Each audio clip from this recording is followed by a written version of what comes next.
This is what the Florida lakes are like.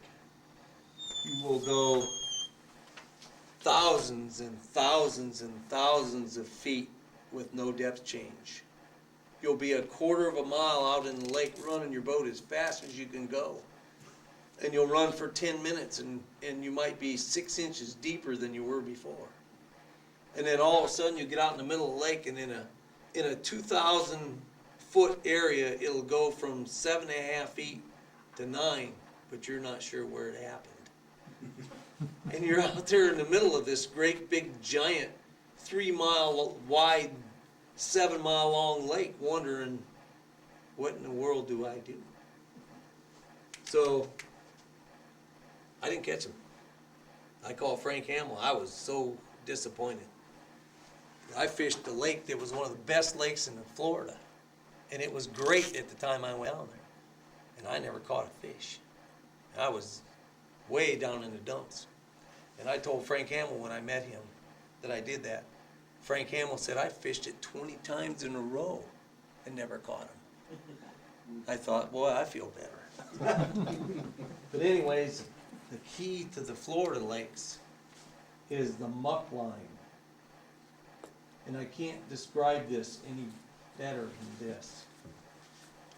The muck down there, you can take your hand, if this is the top of the muck, and you can go like this and move it. It's that fine, okay? So what happens is, what you don't want to happen is, you don't want your lure to get down underneath that muck, because the fish can't see it. You'll be bumping the bottom down here, and it feels like you're bumping hard stuff, but what happens is you're a foot or two underneath that muck, and the fish don't even know a lure is going through there. So you have to learn to let out your line so that your lure starts, when it starts skipping that muck, you can just feel it start to build up. And then you reel in a little line, you want your lure right there. If you're trolling in my boat, and my lure is right there, and your lure is right here, I'm going to catch all the fish. If my lure's up here and your lure's right there, you're going to catch all the fish. Whoever's closest to the bottom without being down in the muck. John, we don't have a muck line like that, but we got some lakes like Hess Lake. Some guys that aren't too used to trolling, they can be in that soft stuff and they don't even know it. Right. And they're trolling away, the fish can't see it because Yes. they're down in that stuff. But the lure still got some action to it. Yep. So It will build up. we run into that in Yes. some of our lakes around here. Yep, it's very similar. What that's mostly called is a hard to soft bottom break line instead of a muck line. Okay. But it's very similar. I fished a lake last week. I threw the anchor out. When I pulled it in, there was black stuff this far up my anchor.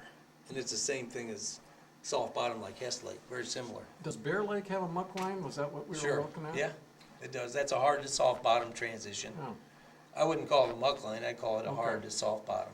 Does Mona have, excuse me, does Mona have a muck line on it? Yes, I've never done any. I've neither always have I. thought they'd be there and they Neither never have are. I. I've checked it a long time ago and thought that it would be great, and I never caught them out there. At where you first put the boat in, it's about 14 or 15 feet, and as you go towards Lake Michigan, it gets deeper. Uh-huh. You probably noticed that too. Yep. What you have here is a fine sand in a muck. And where that intersects, if you can imagine what that looks like to a fish, it just has to look like a paved road, you know, from one side to the other. So when you find that, what'll happen on your depth finder, you'll get a blip that goes like this on one side of it, and when you cross that, your blip goes, gets wide. So what you do, you get on this line and you follow it. You get on this side until it goes like that, and then you move back this way until it goes like that. And you follow it.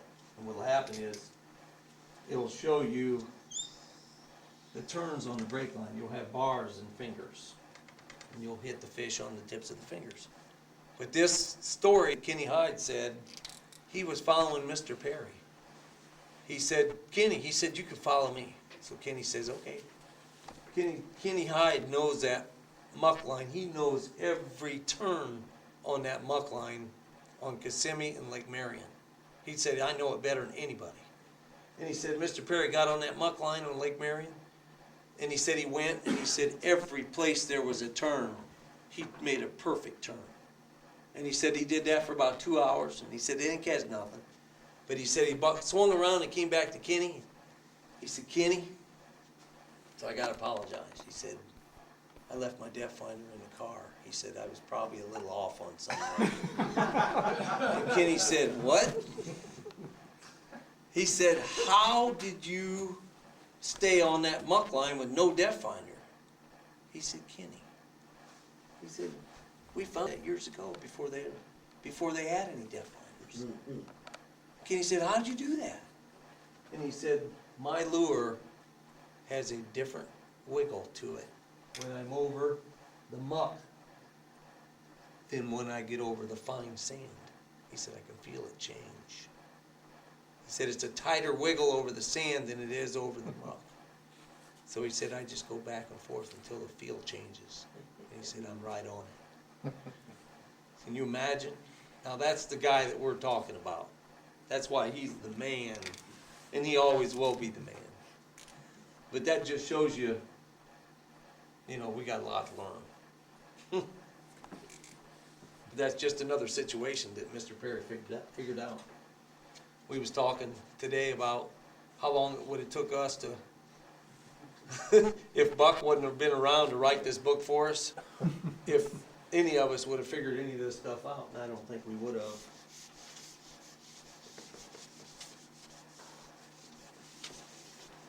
There's so much to learn out there that we could stand here for hours and hours and hours and talk and never get anything done. I've been doing it almost 40 years now, and you just can't stop learning. You keep going to different places and keep fishing new waters and fishing. There's no two weather conditions ever alike. So you go out, there's no 2 days ever alike. So you're always constantly learning. I stay so enthused. A lot of us get kind of discouraged. Well, I do too. Some of the time. I do too. Then you bounce back. You'll go a few times and you'll get really disgusted. And it happens to all of us. Yeah. And then you realize, hey, I've been doing this wrong, and next thing you know, you're back on track. Maybe you fished a wrong lake or forgot that watercolor is pretty important, and you've been fishing this deep, clear piece of junk and getting whooped every time you go, and then you finally go to the bathroom, and my green book's been in my bathroom for 30 years. That's the best place to do your thinking. You pick up the green book while you're in the bathroom, and you look and it says watercolor, and you're like, I kind of forgot about that being that important. So, we all falter. And that's one thing about spoon plugging. You meet people along the way that you can only go, no matter what it is you do, you can only take yourself to a certain level. And then you'll meet someone along the way that can take you to the next level. I don't care what it is you do. Dentistry, you guys that are all dentists, you learn from each other.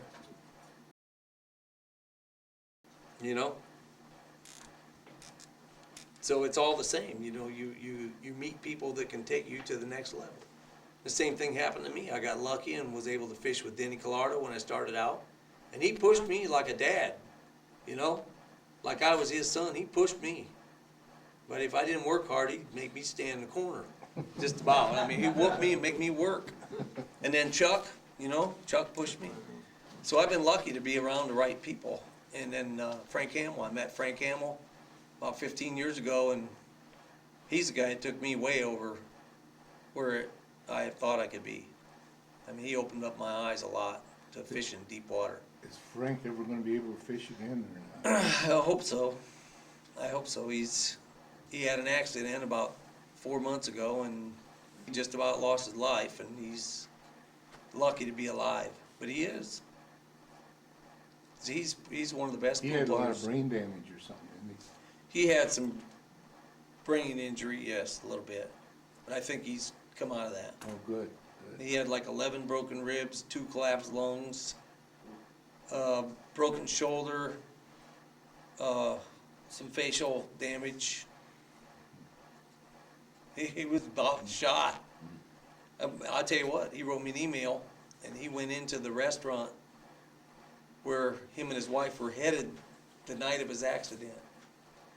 And there was 4 paramedics in there eating, and Frank asked them if they had worked that motorcycle accident down there where he had his, and they said no. And then Frank said, well, it wasn't a motorcycle, it was like a scooter. And they said, yeah, the 2 of us did work that.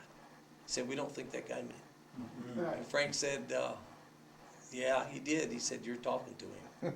And he said, no. He said, we don't think that guy could have made it. And Frank finally told him, he said, no, that was me. And he said, well, he told him all the injuries he had. And they said, well, you fought us. And Frank said, what? And they said, yeah, you fought us like crazy. We couldn't get you in the ambulance. He said, we were glad you were all tore up or you'd have killed us. And Frank's wife had a broken shoulder and some facial stuff, but they're coming back. Thank goodness, because we sure wouldn't be very nice without them around. And I sure wouldn't have anybody to ask any questions to, and that would disappoint me. To not have anybody to go to when I need an answer to spoon plugging, that'd be tough. And I need a guy like that I can go to when I got a problem, you know? And we all run into situations where we got a problem, but that's a good thing about it. It'll make you better. You work through it, you get better. If you got a moss bottom or, you know, the silt bottom like what you're talking about, shouldn't you be able to read that on your grayscale on your sounder? You can up to a point, yes. But as soon as your lure touches it, you immediately feel what you got. Good thing about it was you get a little practice. When you run into a harder bottom, you will see it on your depth finder, plus feel it on your lure. And then you'll know pretty much. But the answer to that mostly is yes. You should be able to feel that. Yes. So how do you fish those 40-foot depths or 50-foot depths? Mr. Perry, I was telling these guys that I was at a Muskegon outing once. And I told Mr. Perry, I said, Buck, Deb and I fished from the weed line down to 30 to 35 feet today. I said, did we do all we could do? And he said, no. I said, you go out there tomorrow, and he said, you start at about 30 feet, and you contour troll an 800 on wire, let out a bunch of line, and he said, those will show you the bars and the features. That's exactly what he told me. Those will show you the bars that stick out. And he said, those are the areas you want to fish. Contour trolling is the key word there, isn't it? Contour For trolling, deep. 'Cause yes. normally you don't think about contour trolling real deep. In the book, it says that you contour troll the shallows down to 8 to 10 feet. And anything below 8 to 10 feet, you make straight line passes. So in your mind, you're saying, well, and I've had people tell me, Buck says, you're not supposed to contour troll that. Well, as I explained to a guy today, if you look at the shallow water, most of the shallows are like this, from 0 to 8 to 10 feet. You don't have a whole lot of increase in depth in the shallow water. In most of our lakes, when you get to 10 feet, from 10 to let's say 25 to 30 feet, that is where you have all your major drop-offs. It is in these areas between 10 and 30 feet where it is more difficult to present lures because of the fact that you have sharper break lines occurring at those depths. Once it gets to about 25 or 30 feet, again, if you look at most lakes, take a look at what you got out here. See all these contour lines, how close together they are? Down to, what is that, 5, 10, 20? See how this starts to spread out? See how this starts to spread out? Way flatter out there. So, it's harder to keep a lure in position when you have sharper drop-offs. This is where you use shoreline sidings and marker buoys. That's why Buck says, contour troll down 8 to 10, use markers and straight line passes in this vicinity, and then you contour troll again when it flattens out. Much lure to keep a lure in position when you don't have all this going on. It's just, this is very similar to this. If you're trolling this out here, and you do have some deeper break lines occurring, and you know you're not doing a good enough job, throw a marker. It's that simple. I told these guys today, you know when you're doing a good job and when you're not. You know, you don't want to be a half-ass spoon plugger. You want to try and do it right. Catch more fish that way. You understand that part? That help? That's a good explanation. It was when Mr. Perry told me that this was okay to contour troll that, I knew that it was. Yes. Kind of go along with Larry's question, you've gotta hit a break line that's 40 foot deep. You know, I myself, I'm not gonna worry about a lot of the guys, they, in the summertime when it's hot, you know, they're thinking there's a thermocline down there. And, you know, I just wanted to bring that up. I think Buck's guideline is to fish it, and the fish will, you know, tell you what's going on. That's true. He says just fish it, and if you don't catch anything, they ain't there. Yeah. There is such thing as a thermocline, and there is such thing as a fish relating to the thermocline, but we don't know enough about it to say we can set some guidelines. You know what I'm saying? There's not enough known about it from us to say what the right thing to do or not is. I would say go by the book. And Mr. Perry says, check all the break lines and then let the fish tell you where they're at. If you don't catch, there's a thing down in southern Illinois where Jerry Boers fishes for muskies. It's named that Kincaid. It has a real strong thermocline in about 15 feet of water. And they don't catch a single fish below it. They've tried. And Jerry's made straight line passes across the end of the points and been out over 60 foot of water and caught a big muskie out in the middle of the lake, 12 feet down over 60 feet of water. So, I did dissolved oxygen readings on my lake this year, and most of the time there is not oxygen after middle of July, under 20 feet on Fremont Lake. It's a 90-foot deep lake, and the dissolved oxygen is like 0.04 parts per million. And this fisherman says walleyes require 4 parts per million to be comfortable, not 0.04, but 4 point, or 4.0. A major difference. So, but even with them confined in the top 20 feet, they were still. My lake was totally shut off for the walleyes all year this year. I don't really believe that I don't believe that a thermocline exists where you can take a line and draw it across like this and say, there is absolutely no oxygen to this depth. I don't believe that's true. Because there's springs down here, natural springs. Yeah. The fish can get down, they could probably get trapped below it, who knows? But like I said, I don't know enough about it to say, you know, exactly what to do, but I would do like Buck Perry says. Fish structure, breaks and break lines, and let the fish tell you what to do. That's the best guideline that I could think of. But Buck says that the thermocline does exist, and he does say that the fish do relate to it, but he doesn't go a whole lot farther than that, does he? It's like a watercolor break line, he says that exists too.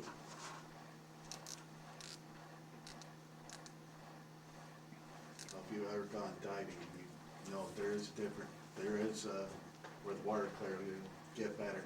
Yep, I would love to spend some time down there sometime. I think, you know, they talk about the cameras, you know, being able to look down there. I think it'd be awesome to put a camera down there and look around. I actually would think it'd be even better to put a skin diving suit on and go down there and be with them. Might not come back. I would try. The thermocline is a watercolor brake line. That's what I understand. From what I understand, you can actually see it. Yeah. It's darker. Is that right? Doesn't it have a lot of, Kinda cloudy. Yeah. There's a lot of sediment in it. do you skin dive? No, but I have seen it. I've seen pictures of it. Yep. I hear it, you can actually see it. And then I guess below it, it clears up again. Right. So I don't know. I don't know how fish relate to it, but it would be awesome to go down there and look. I know sometimes when I fished a lake one time that had fish suspended. Usually I caught fish at 28 feet in this lake. It was an awesome break line. And I saw fish suspended across the middle of the lake in 60, 70 feet of water, 21 feet. And I caught all my fish that day at 21 feet at the weed line. I could not catch anything deeper. And I thought, well, what I've seen probably is bait fish that were just at or above the thermocline. And that told me that for one, I just didn't catch any fish below at 28 feet where I usually did. And I thought, well, I better get up there and check it. And I went up there and bang, bang, bang. And I stayed there the rest of the day and caught fish. So there must have been something to that. I don't know. That's all a little bit of knowledge I have to relate that to. I thought it was an interesting comment that you made today, John, that we saw bait fish near the weed line, but nothing deeper. You said that in the weather condition of today, it would be an indication that there probably isn't anything that catchable that much deeper, and spend your time along the weed line. That's my conclusion, that's what happens to me. If I don't see any bait fish down below the weed line, and usually don't catch them. If you do see them out there, I would continue to fish out there. Seeing them is an advantage to knowing that you're gonna catch them. Not seeing anything is more negative than anything. But Buck never mentions it. But to me, it's a part of confidence. You know what I mean? If you don't see anything down there, then you're probably not gonna catch anything down there, unless they're just jammed up against the bottom.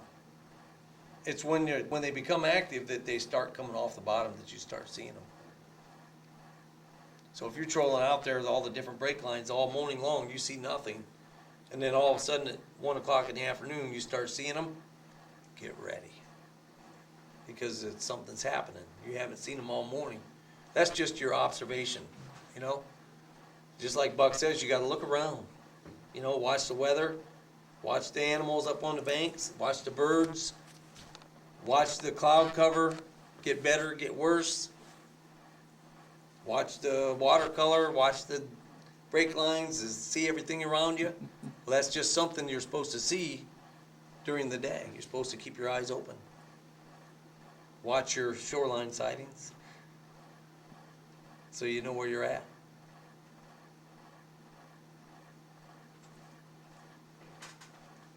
During the warmer water season, it's a pretty good indication if you pull up to the launch ramp and you see a lot of minnows and so on in the shallows. That's usually a good sign. Yes, it is. I live on a lake. If you don't see any signs of life when you pull up there, it could be a tough day. Yeah. I thought living on a lake, I thought it'd be a great thing, an advantage to be able to walk out and take a look at what you got up here, the weather conditions, and watch them, what you had yesterday, what's coming, and take a look at what you see and relate that to your fishing. But sometimes, like in the spring when the bluegills start spawning, there'll be 100 of them on the beds out there, and have a big nasty front come through. And the high winds, and the next day I wake up just bright and clear, and I keep thinking, well, there ain't gonna be nothing out there today. And I'll wait till about 11 o'clock and go out there, and there'll be twice as many as there was yesterday. Now that I don't understand. I thought maybe that they'd be gone according to the weather conditions. Maybe spawning trumps all. I don't know. Maybe the urge to spawn overrides some of that stuff. Chase was telling me today what you guys were talking about last night, about how, maybe you could explain a little bit of it, in the fall, when the leaves come off the trees, that's a good indication of, when to stop trolling, and some of, I can't remember quite all of it right now, but. maybe you Mr. could- Perry, maybe Mr. you Perry could- made that comment that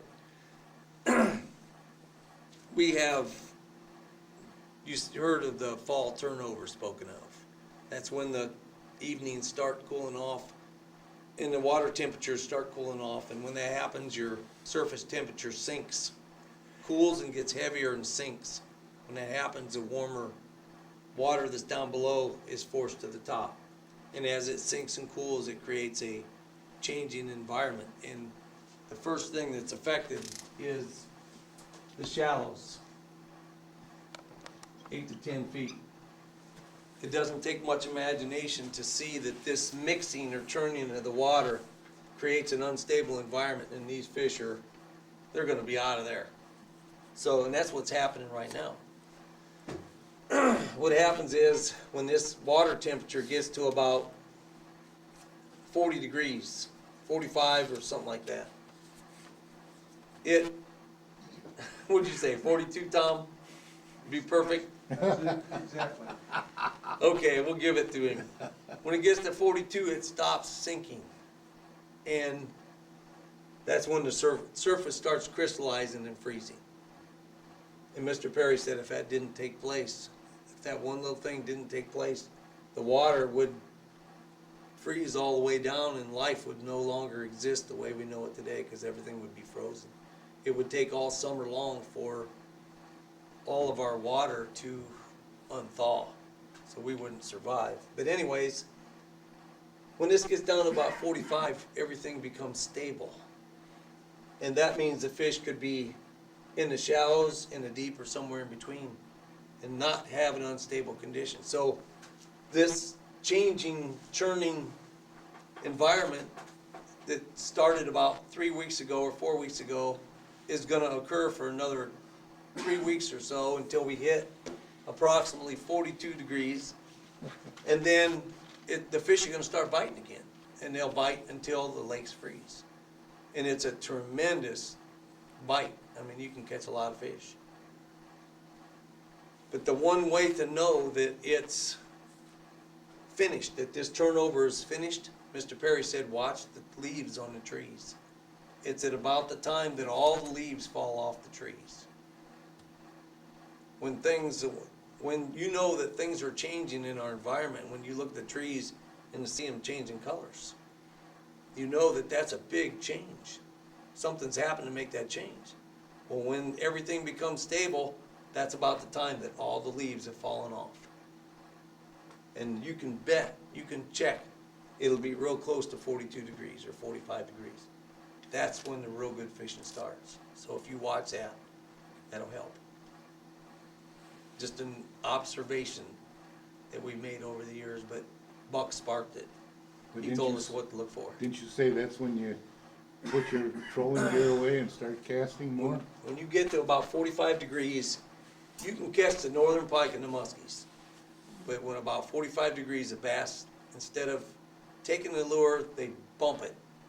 Their metabolism slows down more than the other species. And that's when, if you want the bass, you need to go to the cast. And basically, after 45 degrees, if I'm not fishing for the muskies, I'm casting for the bass, all the way up until ice up. And it can be the best fishing of the year. The biggest problem is that from when that starts until ice up is just not very long. Sometimes a big old front can come in and they can freeze up and shaft us out of our best fishing of the year. Be a little tough getting that boat in through that. I've done it many times. See pictures, yeah. I've done it many times. Charlie holds the record though for snow, remember that? That was a good one. That was a good one. He deserves that. Definitely something on his shoulder for that one. 2 inches of snow on medal. the boat. Yeah, I've had 2 sets of taillights ruined by ice. One of them, I backed my boat out on the ice got out of my car. My boat was still on top of the ice, and I stood there and watched it. And about a minute later, it went whoosh, fell through, and when that happened, the ice cut my taillights right off. Bolts, wires, everything, gone. Brand new trailer. The other time I did it was a brand new trailer. And there was ice there, and I went to back my boat up on, and my tires broke the ice. And when my taillights hit the ice, it broke both my taillights right out. But I got to go fishing, and I caught a few fish. Right. So it was worth it. That's inspiration. Nobody ever said I was smart, but I'm inspired.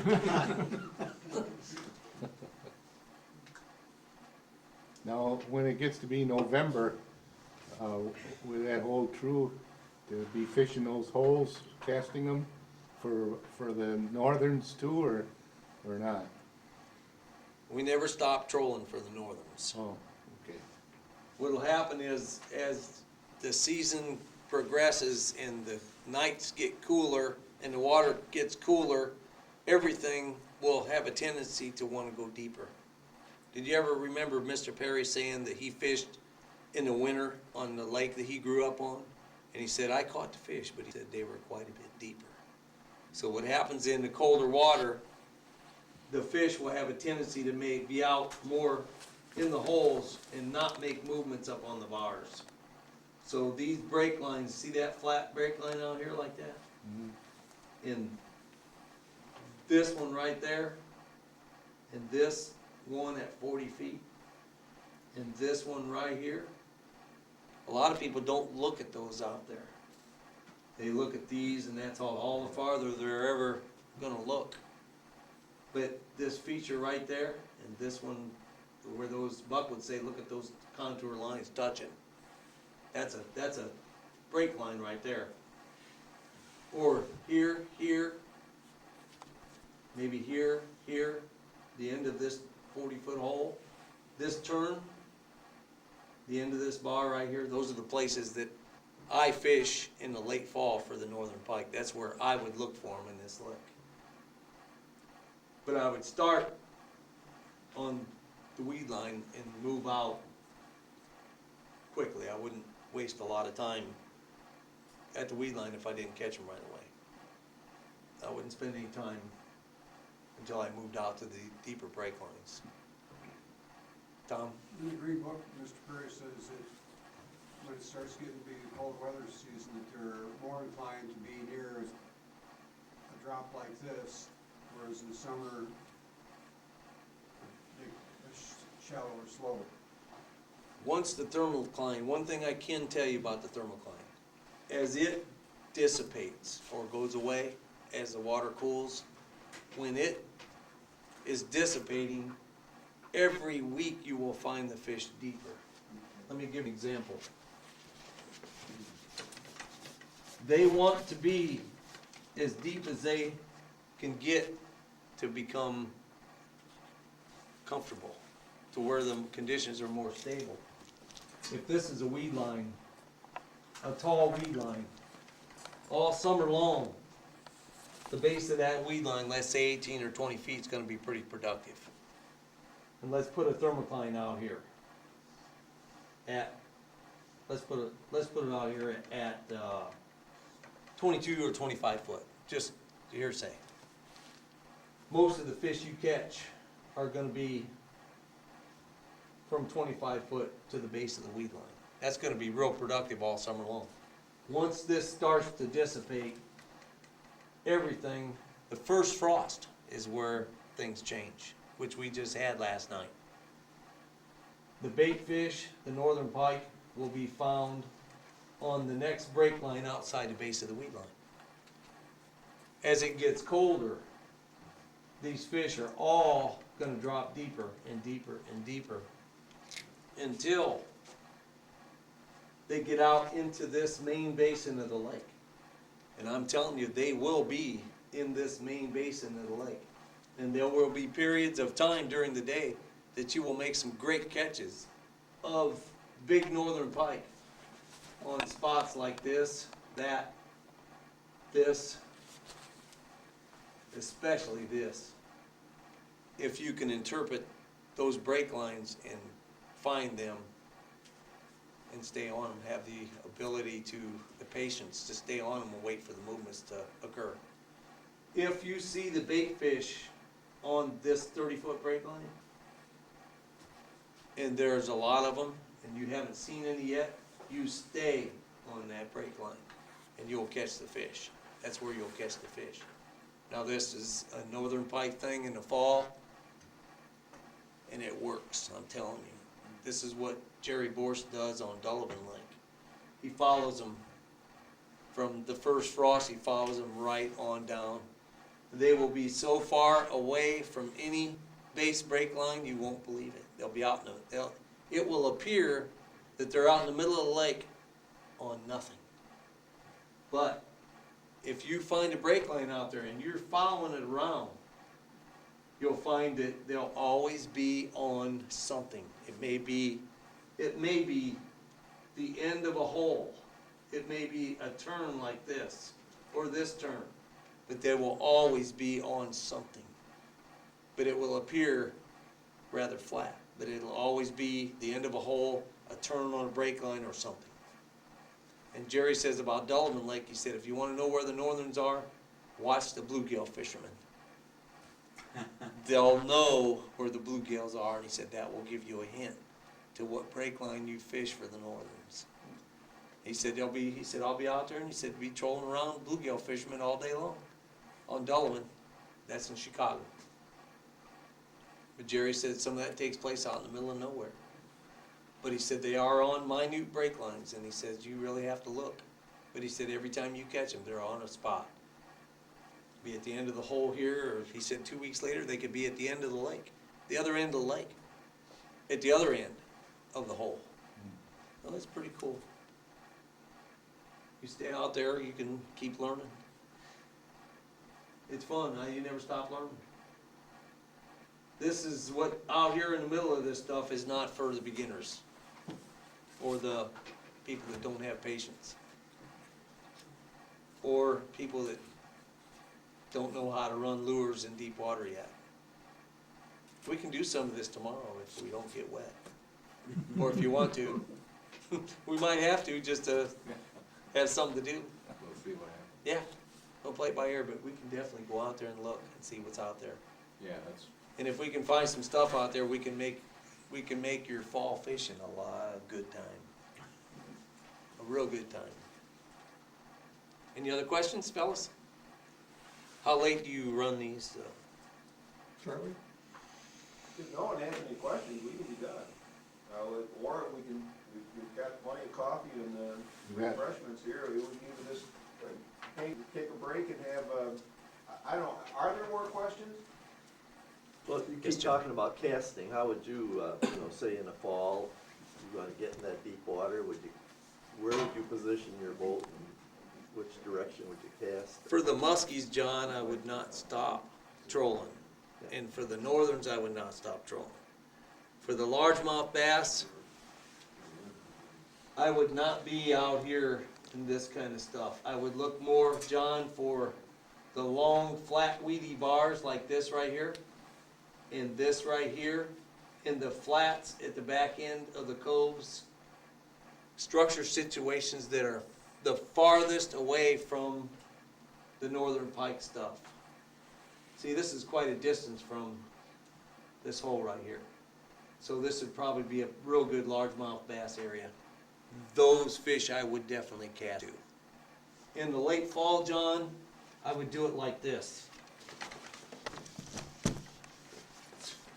I would use a silver buddy as a jump type lure. And I would put my boat, position my boat just inside the weed line.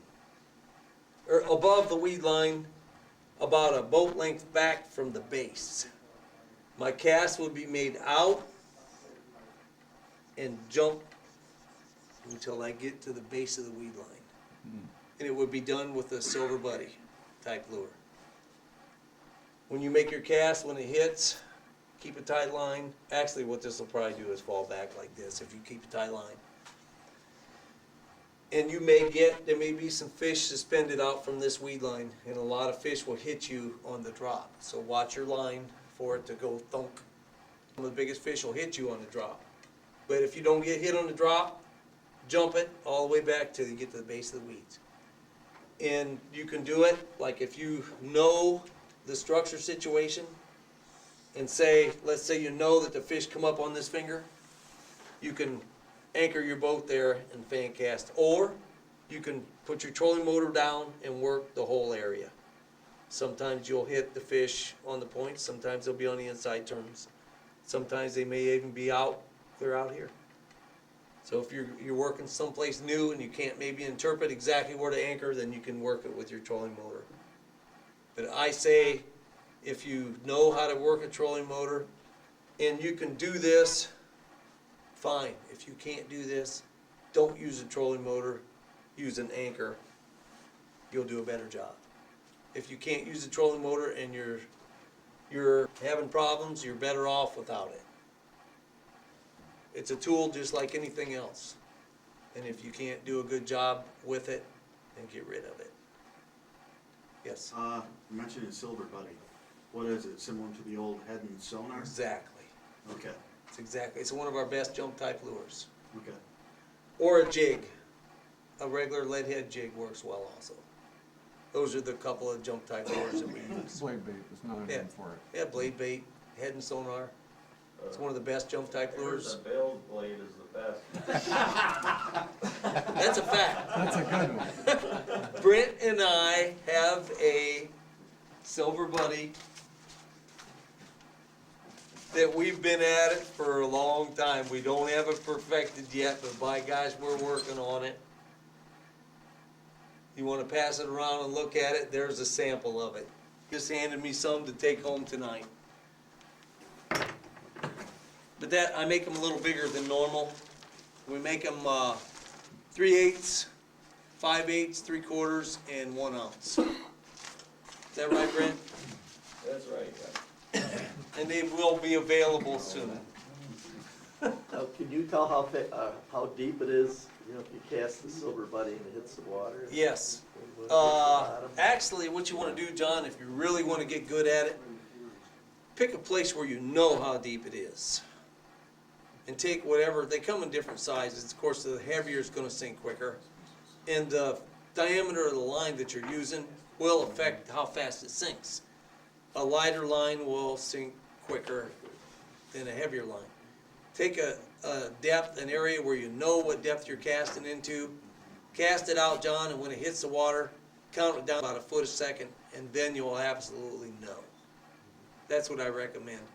I fish with different people that count at different, they count different. And I know that their count is not the same as mine. So when I fish with them, I want to try and get their count the same as mine. And I tell them now, look, we'll both make the same cast. You count, I'll count out loud, you tell me what you get, and I'll tell you if you're counting too fast. So I want his count to be the same as mine. Because when we're fishing, we want to work together. I have always counted my lures down when I make a cast, every cast. And Denny taught me that. And I think for the last 30 years, I've only made a handful of casts and never counted it down. But it Yeah, can, why don't we take just a short break, and if anybody else has a question, when we come back in maybe 10 minutes, we'll continue. If not, then we'll dismiss. can I turn that right off or not? Yeah, that's fine.